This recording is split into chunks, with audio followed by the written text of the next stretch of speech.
Bonjour tout le monde! Bienvenue à cette journée hommage à la créativité dans le cadre du festival virtuel Twist 2020. Pour ceux qui ne me connaissent pas, mon nom est Evelyne Quentin-Bergeron et je suis la nouvelle directrice artistique du festival Twist. Donc, dans le cadre de cette journée hommage à la créativité, j'ai eu la chance de m'entretenir avec des gens qui auraient normalement été au festival cette année, soit des exposants, des artisans, des professeurs, et de leur parler un peu de leur processus créatif, donc de leurs sources d'inspiration, de leur travail en général, puis de ce qui les inspire dans la vie. Donc voilà, au cours de la journée, vous allez voir des entrevues en anglais, en français, avec différentes personnes qui travaillent dans différents domaines du textile et du tricot. Donc ça va être super intéressant de découvrir leur univers. Puis voilà, donc je vous invite à me suivre. C'est parti!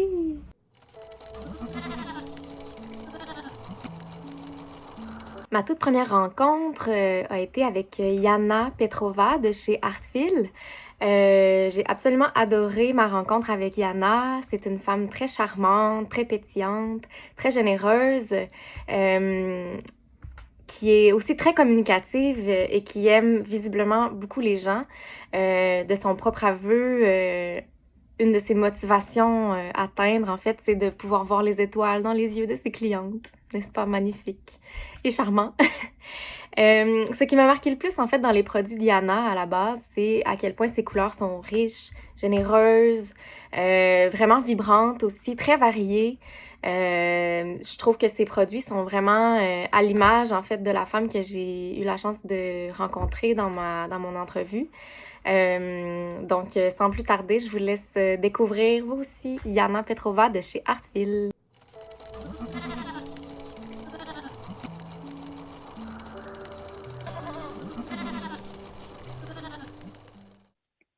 Bonjour tout le monde, je me présente, mon nom est Yana Petrova. Je suis la propriétaire et la teinturier en arrière de la compagnie Artfil. Le nom Artfil, comme vous pouvez voir, signifie que c'est l'art de fil. Et ça a été créé, ça fait déjà 6 ans, à partir de ma passion de créer des laines. Je suis tricoteuse passionnée, de créer des laines qui sont spéciales, qui sont l'art. Au début, j'ai commencé comme une propriétaire d'une petite boutique de lin. J'ai vendu de plusieurs, comment je peux dire, de teinturiers locaux inspirants. Donc, je me suis inspirée moi-même à commencer une ligne qui partait de moi, qui provient de mon cœur. Et voilà, la laine Artfil était née. Puis, le nom a grandi relativement rapidement et j'ai commencé à teindre la laine professionnellement en vendant à l'autre boutique. Donc, j'ai fermé ma boutique parce que ça prend 100% de mon temps à gérer une boutique et je commençais à vivre comme une teinturier à temps plein. Je suis à mon atelier et à Laval. Je suis bulgare en nationalité, mais mon nouvel pays, Canada, m'a accueilli. Ça fait déjà 12 ans. Et voilà, mon vie comme teinturier et la compagnie Artfield. L'inspiration. C'est la question le plus posée à quelqu'un qui fait d'art, n'importe quel type d'art. Et au début, j'ai pensé que je m'inspire de la nature, de ci et ça. Après 6 ans de teinture et de travailleur autonome comme une fondatrice d'une petite entreprise, j'ai réalisé que la seule chose qui m'inspire et qui me donne le goût de me réveiller chaque jour, c'est les souris des gens, de mes clients. La seule chose qui me donne l'énergie et l'esprit de continuer, c'est de faire plaisir à quelqu'un qui va toucher un écheveau de lin et qui va dire « c'est bien ». C'est ça qui m'inspire, les gens, mes clients. Bon, une journée Il y en a. Il n'y en a pas une liste de tâches, c'est sûr. Le tout est dans ma tête. Je me réveille relativement tard, je dirais vers le midi, et je suis dans ma force de travail vers 2 heures le matin. Toutes les couleurs que mes clients voient sont créées entre 11 heures le soir et 4 heures le matin. Donc, je suis un hibou. C'est tout. La journée, la journée Artfield, c'est la première partie, c'est vraiment l'administration. Comme une spécialiste d'administration, si je peux dire comme ça. Ma tête est toujours vers à faire un plan. Oui, j'ai dit que j'ai pas de plan, mais oui, j'ai deux plans. Donc, un plan, pas pour la journée, mais plutôt pour se focuser sur un point où je veux aller, pas pour la journée. C'est vraiment une image globale. Et dans cette image globale, il y a des petits morceaux, petites images dedans que je me focus à réaliser pour la journée. Après le souper, on se déplace dans l'atelier et je commence à teindre. Artfield a l'autre teinturier. Les autres teinturiers, ils travaillent entre 8 heures et 5 heures. Donc, c'est une journée complètement différente de mienne. Mais quand je teins la laine, c'est vraiment le minuit. À décrire le travail et la façon de laquelle je travaille, c'est difficile. Comme probablement chaque personne créative dans le monde, je change mon visionnement et je change l'idée chaque 2 minutes. 2 minutes, je suis super sérieuse. Je suis la personne parfaite d'administration. J'ai fait des plans, j'ai fait une sorte de choses que 2 minutes après, je ne suis pas. Donc, c'est un peu bordélique, mais bien rangé. C'est ça, la vie créative. Chaque jour est différent que le précédent et sera différent que la journée suivante. C'est la vie. La réalisation de quelle je suis plus fière. Très, très difficile à penser pour quelque chose de spécifique. Je dirais, c'est pas quelque chose de matériel, je dirais c'est le courage de sortir de mon petite vie, de mon boule rose, de vie quotidienne, sûre, bien payée, si je peux dire comme ça, d'une estimatrice en construction et d'ouvrir une petite entreprise de lin teint à la main. C'est la réalisation de laquelle je suis plus fière. Dans ma vie, il n'y en a que d'art présentement.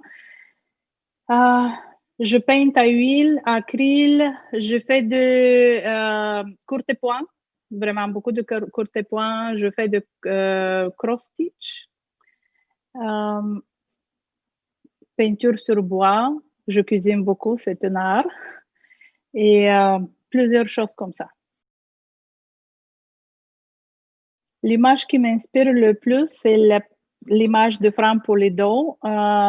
Ça touche mon âme à 100%. Premièrement, je suis une personne très tournée vers le soi. Mais vers le soi, un côté de me toujours améliorer et toujours de voir qui sont mes peurs et qui sont mes arrêts, mes freins dans la vie. Puis la lumière à l'intérieur de la tête, ça parle une myriade de choses dans ma tête. C'est comme vraiment de que la lumière et le vouloir vivre et l'inspiration et l'énergie, le tout provient de nous. C'est pas quelqu'un d'autre qui va nous donner l'énergie, qui va nous donner quelque chose. C'est nous qui devrons nous inspirer, qui devrons nous pousser et nous donner la lumière. La deuxième chose sont les couleurs. Le contraste. Si vous jamais vu une écheveau de laine Artfield, je teins mes laines d'une façon d'avoir un contraste. J'adore quand les autres teinturiers font des couleurs douces, des couleurs pastel. Je suis pas capable. Le contraste, la force des couleurs,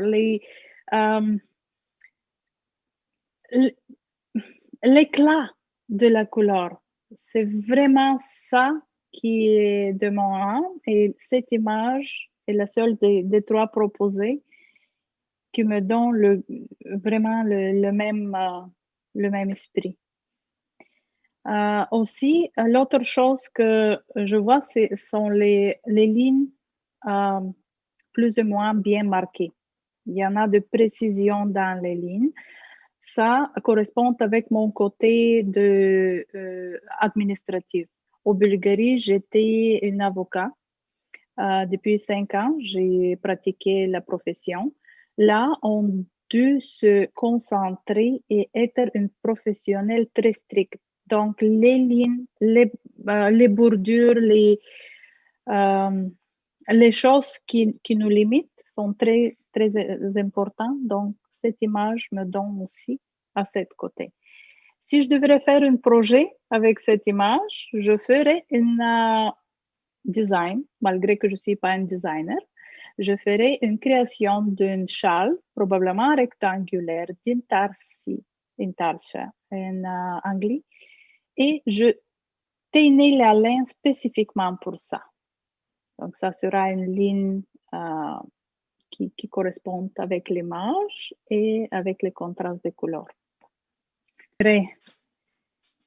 Pour l'instant, ça sera probablement à faire une conférence québécoise de teinturiers. Toutes les teinturiers québécoises de se réunir ensemble et vraiment donner c'est comme une guilde de teinturiers à créer quelque chose qui va surtout aider à nos métiers, mais aussi de nous donner un environnement sécur, qu'on n'est pas seul, qu'on ne se batte pas avec le reste du monde qui sont déjà bien placés et probablement à cause des limites de notre société, parce que la société a beaucoup de limites, on est un peu mis ailleurs du reste du monde de teinturiers, soit par nos propres actions, soit par la langue, soit par l'autre chose. Mais je sens que nous, les teinturiers québécoises, on est vraiment aux côtés. On est bien apprécié, mais on ne nous place en avant. Je vais prendre 2 minutes de plus de vous expliquer pourquoi j'ai ce sentiment. Ça fait déjà 5 ans, Artfield est une membre d'une association qui a déjà mis de faillite.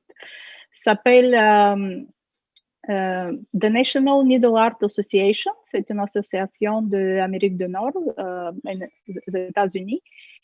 Et là, j'étais la seule teinturier québécoise qui est là. Il y avait plusieurs paroles, des ateliers, etc., qui vont promouvoir certains teinturiers, certains spécialistes de nos métiers. Jamais personne n'a parlé pour quelqu'un de Québec. Et on est assez ici. Je peux vous dire le nom de Julie Asselin, un super grand nom. Je peux vous dire Biscotte, Lélène Biscotte, encore un super grand nom. On ne même parle pas pour le reste des teinturiers qui ne sont pas connus au niveau mondial. Non, personne. Donc, c'est ça, une conférence québécoise pour nous réunir, pour nous réfoncir et avoir quelque chose de nous protéger devant le reste du monde.